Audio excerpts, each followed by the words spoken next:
end of the world, my children!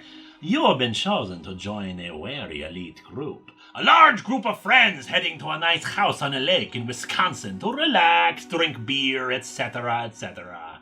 So, let's all have a good time, shall we? Over the course of these first 6 issues, we are introduced to 12 people who are either good friends or at least acquaintances with a man named Walter. For some, they've known Walter since middle school. Others met him later in life, but he had a particular question for them.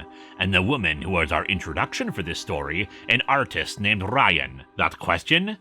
How do you think the world will end? Oh, my children, it will end the way all things end. Lonely and dark. Ryan's answer is more optimistic. There will be no great upheaval or anything. Things will change, nations will fall, fashions will fall out of favor, but there will still be people thinking far too much about everything. Walter invites her to continue the conversation over the next few years, until she and the others get the invitation to the lake house. We meet a lot of characters, my children, and as part of some bizarre quirk, Walter has assigned them all nicknames. The artist, the writer, the comedian, the scientist. I'm the pretty one!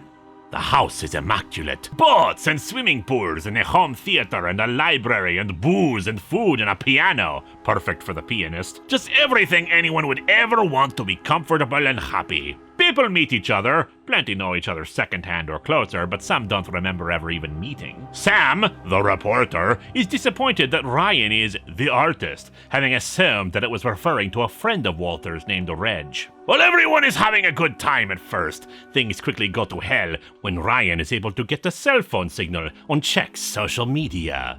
The world is burning! Quite literally! Fire in the sky, buildings catching fire, the flesh melting off of people. See? Now it's a party! The group wants to leave to get back home to their families and figure out what's going on, but Ryan realizes the truth. Walter picked. He picked the end of the world, and now he says they can't leave.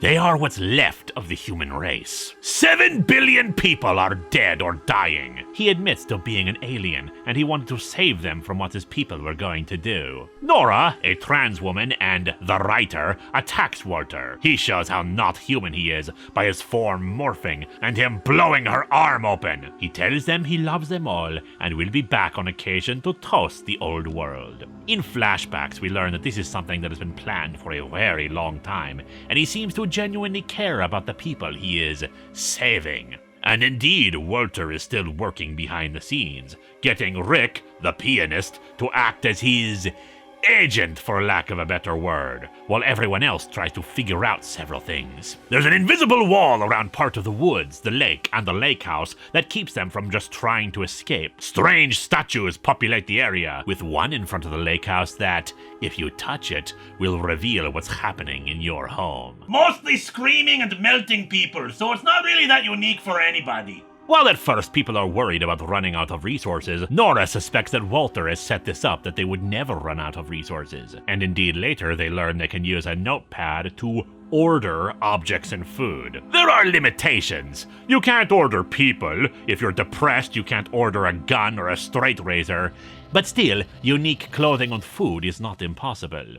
Sam, the reporter, goes on trips to study the area, map out the edge of the invisible walls, and even come across what seems to be a second house, completely closed off and blacked out like a giant statue. He takes from this that Walter is trying to give him a puzzle to distract him from their situation, and it doesn't actually mean anything. However, David, the comedian, through his antics over the course of a month, discovers several things. He discovers Sam's notes about the statues in the other house. He discovers that nobody remembers how they arrived at the lake house. But most especially, he discovers that nobody can die. Nora's arm is completely healed. He and Molly, the accountant, slit their own throats, and no permanent harm is done. As he explains, they're not all a group together, and if they're going to survive this, they need to love each other and look after each other. If they can't die, they need to learn how to live. I'll just keep trying to die. It's worked wonders for me. They realized that if Naya, the doctor, hadn't bandaged up Nora's arm on day one, they would have known sooner that they heal so quickly. As such, they speculate that Walter has been telling them the rules of all this since the beginning. They just weren't paying attention. They've kind of assumed some kind of malicious intent from Walter, but all the evidence suggests the opposite. He's legitimately trying to help them. As such, they compare notes, learning about a hidden stash of weapons and explosives, the sculptures and the second house, and how despite them being there for a month, Ronnie, the scientist, has used a telescope to determine that the stars have not moved. At the second house, they try to blow a hole in it using the assault rifle and the explosives, but fail. They soon discover that the statues around it each have a symbol corresponding to their nicknames. When they each touch their statue, the house opens, revealing Rege, Nora and Walter's old close friend, who is supposed to be the artist. He reveals that he has been working with Walter on this for years, Walter periodically erasing his memory so he doesn't know the full scope, but he speculates that the apocalypse hasn't happened yet, that this whole thing is an effort by Walter to save the human race from his alien overlords. It's taken them far longer to find him than he expected, though he's been observing them via transcripts of everything they've said since they got to the house. Walter actually revealed himself to Reg and Nora years ago, that he was sent in a human body to find the best and brightest of humanity to preserve. The group is supposed to prove that it can be stable together and the aliens can keep studying humanity while they exterminate the rest. Walter erased Nora's memory of this when she couldn't handle it, but wanted Reg to remember on occasion so he could ask him for advice and try to figure things out. Walter, however, appears and says that this is breaking the order of things. They have to relax and put this out of their heads, for there's nothing good that comes at the end of this road. He makes them all forget and then reinserts them into everything, including Regent himself, as if they were always a part of the group.